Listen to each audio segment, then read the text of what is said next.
കൃഷ്ണ ഗുരുവായൂരപ്പ ശരണം. ഗുരുവായൂരപ്പൻ്റെ ഉച്ചപൂജയും കളഭാലങ്കാരമൊക്കെ കഴിഞ്ഞു, നട തുറന്നു.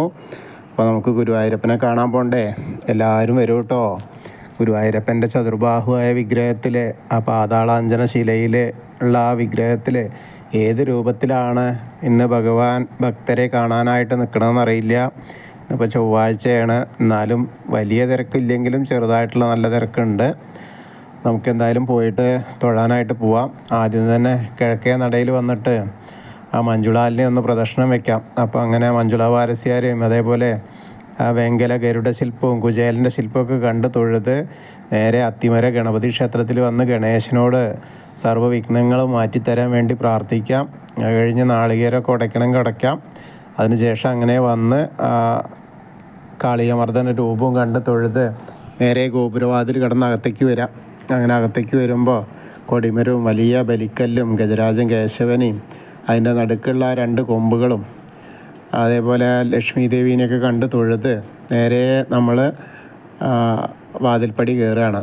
വാതിൽപ്പടി കയറുമ്പോൾ മേൽപ്പത്തൂരിൻ്റെ പീഠവും കിടാവിളക്കും കാണാം. വലതുവശത്ത് ആദ്യത്തെ തൂണും നോക്കി തൊഴുത് നമ്മൾ നേരെ ഭഗവാന്റെ ശ്രീലകത്തേക്ക് നോക്കുകയാണ്. ശ്രീലകത്തേക്ക് ഇങ്ങനെ നോക്കുമ്പോൾ നല്ല തേജസ്സാണ്, നല്ല തിളക്കാണ്. സ്വർണത്തിൻ്റെയും വെള്ളിയുടെയൊക്കെ വിളക്കിൽ ഇങ്ങനെ നെയ്യ് വാർന്നിട്ട് ആ നെയ്ദീപത്തിൻ്റെ തിളക്കവും ഭഗവാന്റെ ആ സ്വർണത്തിൻ്റെ തിളക്കവും കളഭത്തിൻ്റെ തിളക്കും കൂടിയൊക്കെ ആകുമ്പോൾ നല്ല രസമാണ്. അങ്ങനെ കാണാനുള്ളത് കാൽപാദങ്ങൾ കാണാണ്ട് കാൽ തളകൾ അണിഞ്ഞിട്ടുണ്ട്. അങ്ങനെ മുകളിലേക്ക് നോക്കിയാൽ കുറച്ച് വലിയ പാദമൊക്കെയാണ്, അപ്പോൾ വലിയൊരാളാണ്. അങ്ങനെ ആ പട്ടിങ്ങനെ ഞൊറിഞ്ഞു കൊടുത്തിട്ടുണ്ട്, പാളത്താറ് പോലെ അതിൻ്റെ ഗിൽറ്റൊക്കെ വെച്ചിട്ട്. ആ പട്ടിൻ്റെ കസവൊക്കെ ഇങ്ങനെ വെച്ച് കസവിൻ്റെ വേറെ ഇങ്ങനെ തിളങ്ങുണ്ട്. അതേപോലെ അരയിൽ അരമണി കാണാണ്ട് കിങ്ങിണി ചാർത്തിയിട്ടുണ്ട്.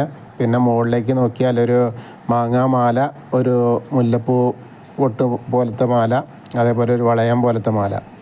പിന്നെ അതേപോലെ കൈവളകൾ കാണാണ്ട്, തോൾവളകൾ കാണാണ്ട്, ഒരു കയ്യിൽ അമ്പും ഒരു കയ്യിൽ വില്ലും. ഇന്ന് ശ്രീരാമചന്ദ്രസ്വാമി ആയിട്ടാട്ടോ, നല്ല ഗാംഭീര്യത്തിലാണ്. ആ മുഖത്തേക്ക് നോക്കിയാൽ ആ ഒരു ഗാംഭീര്യമൊക്കെ ഉണ്ട്, രാജാവായിട്ടാണ്. അങ്ങനെ ആ പൊന്നിൻ്റെ കിരീടം വെച്ചിട്ടുണ്ട്. അതേപോലെ ഗോപീതിലകം വെച്ചിട്ടുണ്ട്. ചെവിയിൽ ചെവിപ്പൂക്കൾ കാണാണ്ട് നല്ലൊരു ഗാംഭീര്യത്തോട് കൂടിയിട്ട് തന്നെയാണ് വിഗ്രഹം നിറച്ചിങ്ങനെ ഉള്ള പോലെയാണ്. അതേപോലെ 3 തിരുമുടിമാലകളുണ്ട്. തെച്ചി, തുളസി, അതേപോലെ വെളുത്ത പൂവ് തുളസി, പിന്നെ തെച്ചിയും തുളസിയും കൂടി ഉള്ളത്, വെളുത്ത പൂവും കൂടിയത്. അതേപോലെ 2 ഉണ്ടമാല ഇതേമാതിരി തെച്ചിയും തുളസിയും വെളുത്ത പൂവും കൂടിയിട്ടുള്ള, അങ്ങനെ എല്ലാം കൊണ്ടും നല്ല രസമായിട്ടുള്ളൊരു കാഴ്ചയാണ്. അപ്പോൾ നമ്മളെല്ലാവരും ഇപ്പോൾ ഭഗവാന്റെ ആ ശ്രീലകത്തേക്ക് നോക്കിയിട്ട് സോപാനപ്പടിയിൽ നിൽക്കുകയാണ്. സോപാനപ്പടിയിൽ നിന്ന് കാണുന്ന ആ ഒരു കാഴ്ചയാണ്. എല്ലാവരും മനസ്സുകൊണ്ട് ആ ശ്രീരാമസ്വാമിയെ വിളിച്ചോളൂ, ഹരേ രാമ രാമ രാമ എന്ന് വിളിച്ചോളൂ. അപ്പോൾ ആ ശ്രീരാമസ്വാമിയുടെ ചൈതന്യം കൂടി നമ്മളിലേക്ക് എത്തും. അങ്ങനെ ആ ഗുരുവായൂരപ്പനെ കണ്ട് തൊഴുത് പ്രാർത്ഥിച്ചോളൂ, നന്നായിട്ട് പ്രാർത്ഥിച്ചോളൂ കേട്ടോ. അത് കഴിഞ്ഞ് അവിടുന്ന് നേരെ നമ്മൾ സോപാനപ്പടിയിൽ നിന്ന് ഇറങ്ങിക്കഴിഞ്ഞാൽ അഗ്നികോണിലുള്ള ബലിക്കല്ലും അതേപോലെ ഭഗവാന്റെ തിടപ്പള്ളിയൊക്കെ കണ്ട് തൊഴുത് ആലിലക്കണ്ണനെയും കണ്ട് തൊഴാം. പിന്നെ സപ്തമാതാക്കളെയും കണ്ട് തൊഴുത് അങ്ങനെ ഗണപതിയുടെ അടുത്തേക്ക് വരിക.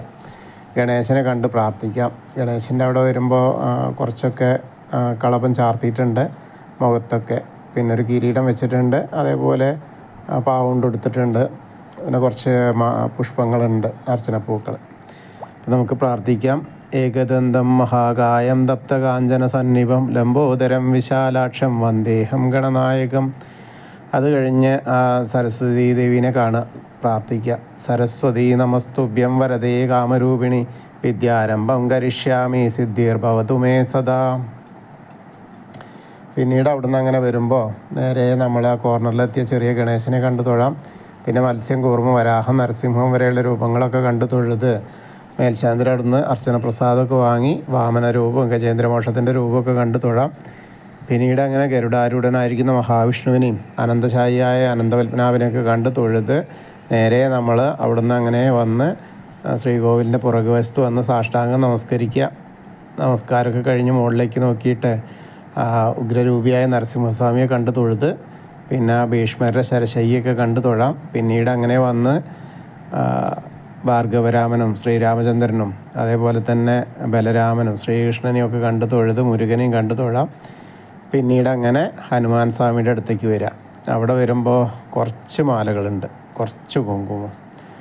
അപ്പോൾ നമുക്ക് പ്രാർത്ഥിക്കാം.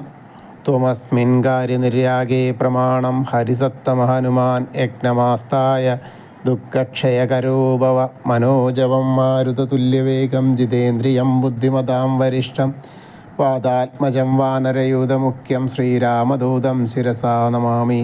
ബുദ്ധിർബലം യശോധൈര്യം നിർഭയത്വം അരോഗത അജാഡ്യം വാക്പടുത്തം ഹനുമസ്മരണാത് ഭവേത്. ഓം നമോ ഭഗവതേ ആഞ്ജനേയായ മഹാബലായ സ്വാഹ.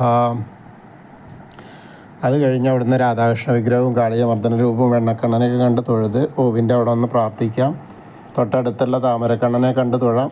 പിന്നീട് മണിക്കിണറും ഭഗവാന്റെ നൃത്താറിയും കിടാവൾക്കൊക്കെ കണ്ട് തൊഴുത് കൊടിമരവും കണ്ട് തൊഴുത് അടുത്ത അറയിലേക്ക് എത്തിയാൽ ആ കുറൂരമ്മയും നാരദരെയും മേൽപ്പത്തൂരിനെയും വസുദേവരെയൊക്കെ അങ്ങനെ കണ്ട് തൊഴുത് നമ്മൾ വടക്കേ നടയിൽ കൂടെ പുറത്ത് വന്ന് പ്രസാദ കൗണ്ടറിൻ്റെ അവിടെ നിന്ന് ചന്ദനവും തീർത്തൊക്കെ വാങ്ങാം. അതിന് ശേഷം ഇടത്തരികത്തുകാവിൽ ഭഗവതിയെ കാണാനായിട്ട് പോവാം. അങ്ങനെ അമ്മയെ കാണുമ്പോൾ നല്ല രസമാണ്. ഗോളകയാണ്. ബാക്കി ഭാഗങ്ങളൊക്കെ അങ്ങനെ പട്ട് ഞൊറിഞ്ഞു കൊടുത്തിട്ടുണ്ട്, ചുവന്ന പട്ടന്. പിന്നെ ധാരാളം തെച്ചി പൂവിൻ്റെ മാലകളുണ്ട്. നല്ല രസമുണ്ട്. കണ്ണഞ്ചിപ്പിക്കുന്ന ആ രൂപത്തിലാണ്. അപ്പോൾ നമുക്ക് പ്രാർത്ഥിക്കാം. സർവമംഗളമാംഗല്യേ ശിവേ സർവാർത്ഥ സാധികേ ശരണ്യേ ത്രയംബകേ ഗൗരി നാരായണി നമോസ്തുതേ.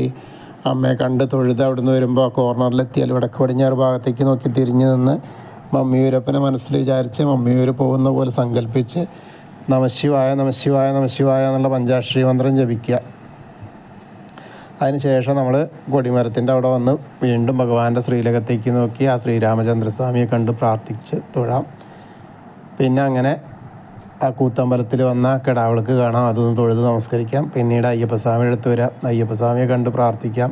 അയ്യപ്പസ്വാമി ഇന്നും നല്ല രസത്തിൽ തന്നെ കേട്ടോ. നല്ല നിറയെ ആ പീലിയും ഇതൊക്കെ ചൂടിയിട്ടുള്ള കയ്യിൽ പഴമൊക്കെ വെച്ചിട്ട് അങ്ങനെ ഇരിക്കുക, നല്ല രസമാണ്. അപ്പോൾ നമുക്ക് പ്രാർത്ഥിക്കാം. ഭൂതനാഥ സദാനന്ദ സർവഭൂതദയാപര രക്ഷ രക്ഷ മഹാബാഹോ ശാസ്തേ സ്തുഭ്യം നമോ നമഃ. അത് കഴിഞ്ഞ് അവിടുന്ന് ഇങ്ങനെ പ്രദക്ഷിണം ചെയ്ത് വന്ന് പടിഞ്ഞാറ് നടയിലുള്ള ദീപസ്തംഭത്തിൻ്റെ മുകളിലുള്ള വേണുഗോപാലിനെയും കൊടിമരത്തിൻ്റെ മുകളിലുള്ള ഗരുഡധ്വജനെയും കണ്ട് തൊഴുത് പടിഞ്ഞാറ് നടയിൽ കൂടെ പുറത്ത് വന്ന് രുദ്രതീർത്ഥക്കുളത്തെ പ്രദക്ഷിണം ചെയ്യുക. പ്രദക്ഷിണം ചെയ്യുമ്പോൾ നടുക്കിലേക്ക് നോക്കിയാൽ കാളിയമർദ്ദന രൂപിയെ കണ്ട് തൊഴാം. പിന്നീട് അങ്ങനെ നാരായണാലയത്തിന് വന്നിട്ട് ചെറിയ ഉണ്ണിക്കണ്ണൻ്റെ വിഗ്രഹം കണ്ട് തൊഴാം, പൂന്താനം തിരുമേനി പൂജിച്ചിരുന്നത്. അതിനുശേഷം നമ്മൾ വീണ്ടും ഭഗവതി നടയിലും കിഴക്കേ നടയിലൊക്കെ വന്ന് തൊഴുത് തെക്കേ നടയിലേക്ക് വന്ന് കൂവളത്തെ പ്രദക്ഷിണം ചെയ്യുക. പ്രദക്ഷിണം ചെയ്യുമ്പോൾ മഹാദേവനും പാർവതി ദേവിനെയൊക്കെ മനസ്സിൽ വിചാരിക്കുക. അപ്പോൾ അവരുടെ അനുഗ്രഹം നമ്മളിലേക്ക് എത്തും. അപ്പോൾ നമ്മൾ ഇന്നത്തെയും ഗുരുവായൂരപ്പൻ്റെ ഉച്ചപൂജയും കളഭാലങ്കാരമൊക്കെ കണ്ട് തൊഴുതു. എല്ലാവർക്കും ആ ഗുരുവായൂരപ്പൻ്റെ അനുഗ്രഹം ലഭിക്കും. കൃഷ്ണായ വാസുദേവായ ഹരയേ പരമാത്മനെ പ്രണതക്ലേശനാശായ ഗോവിന്ദായ നമോ നമഃ. ഹരേ കൃഷ്ണ.